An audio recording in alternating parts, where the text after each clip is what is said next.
Hello, আমি doctor প্রদীপ রয়। আজ একটি খুব ইম্পর্ট্যান্ট অর্থোডন্টিক অ্যাপ্লায়েন্স নিয়ে কথা বলব, যার নাম হচ্ছে হেড গিয়ার। এবং এই হেড গিয়ার কোন কোন ক্ষেত্রে ব্যবহার করা হয় সেটা বলবো। এই হেড গিয়ার সাধারণত বাচ্চাদের ক্ষেত্রেই ব্যবহার করা হয়, যাদের বয়স মোটামুটি 13 থেকে 14-15 এই বয়সী বাচ্চাদের ক্ষেত্রেই ব্যবহার করা হয়। এই বয়সে হেড গিয়ার দিয়ে যদি ট্রিটমেন্ট করা হয় তাহলে তার রেজাল্ট অনেকটা বেটার হয়। এবার বলি যে কিনা এই হেড গিয়ার সাধারণত কী কী কাজে ব্যবহার করা হয় বাচ্চাদের। ধরুন কোনো বাচ্চার যদি ক্লাস 2 বা ক্লাস 3 ম্যালঅক্লুশনের সমস্যা থাকে, অর্থাৎ যেখানে দেখা যাচ্ছে যেখানে কারোর ম্যাক্সিলারি প্রোগ্রেস বা গ্রোথটা অনেকটা বেশি, অথবা কারোর হচ্ছে ম্যান্ডিবুলার গ্রোথটা খুবই কম বা বেশি হচ্ছে, এই ক্ষেত্রে এই হেড গিয়ার ব্যবহার করে এই ম্যাক্সিলা বা ম্যান্ডিবুলার যে গ্রোথ সেটাকে কন্ট্রোল করা হয়।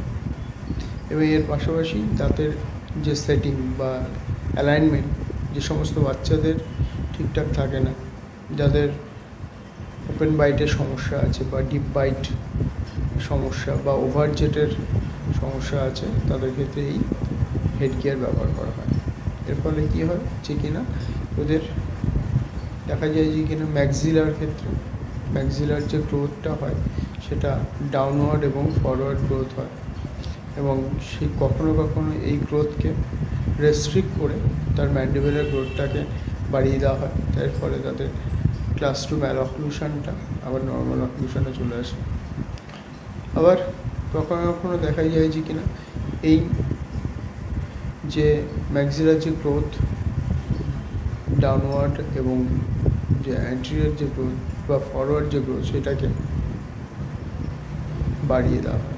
এর ফলে দেখা যায় যে কিনা যদি কোনো বাচ্চার যদি ম্যালঅক্লুশন বা ক্লাস 3 ম্যালঅক্লুশনের সমস্যা থাকে, সেটা কিন্তু ঠিক হয়ে যায়।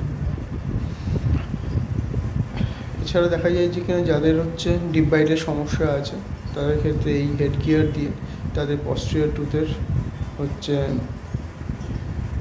এক্সট্রুশন করে দেওয়া হয়, যার ফলে কিন্তু তাদের ডিপ বাইটের সমস্যা, অ্যান্টিরিয়র ডিপ বাইটের সমস্যা ঠিক হয়ে যায়। অথবা যাদের হচ্ছে গামি স্মাইলের সমস্যা আছে, তাদের ক্ষেত্রে দেখা যায় কিনা এই অ্যান্টিরিয়র টুথের ইন্ট্রুশন করা হয়।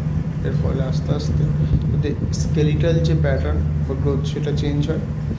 এর ফলে ওদেরও কিন্তু গামিয়া স্মাইল থাকলে ঠিক হয়ে যায় এবং তাদের ফেসিয়াল প্রোফাইল অনেক সুন্দর হয়ে যায়। এবার এই হেড গিয়ার সাধারণত 3 প্রকার হয়ে থাকে, যেমন সার্ভাইকাল হেড গিয়ার, হাই পুল হেড গিয়ার এবং রিভার্স পুল হেড গিয়ার। এবার এই হেড গিয়ারের যে পার্ট, সেই পার্টগুলো হচ্ছে 3টে পার্টে এরা বিভক্ত হয়। হেড গিয়ার সাধারণত হেড গিয়ারের সঙ্গে ইনার বা আউটার ফেসবো লাগানো থাকে, এর সঙ্গে ইলাস্টিক ব্যান্ড বা স্ট্র্যাপ থাকে বা স্প্রিং থাকে, যার ফলে ফোর্সটা ডেলিভার্ড হয়, তাদের এক্সটার্নাল ফোর্সটা তার টুথে বা জতে ডেলিভার্ড হয়। এর ফলে তার টুথ বা জ রিলেশন যেটা, সেটা আবার অ্যালাইনমেন্ট সঠিক জায়গায় চলে আসে বা সঠিক রিলেশনে চলে আসে এবং রিপোজিশন হয়ে যায় তাদের টুথ বা জয়ের। এবার থার্ড যে পার্ট সেটা হচ্ছে হেড ক্যাপ বা হচ্ছে নেক স্ট্র্যাপ, যেটা হচ্ছে অ্যাঙ্করেজের কাজ করে হেড গিয়ার। এই হচ্ছে হেড গিয়ারের কম্পোনেন্ট বা টাইপ বা এর ফাংশন, সেটা বললাম। এতক্ষণ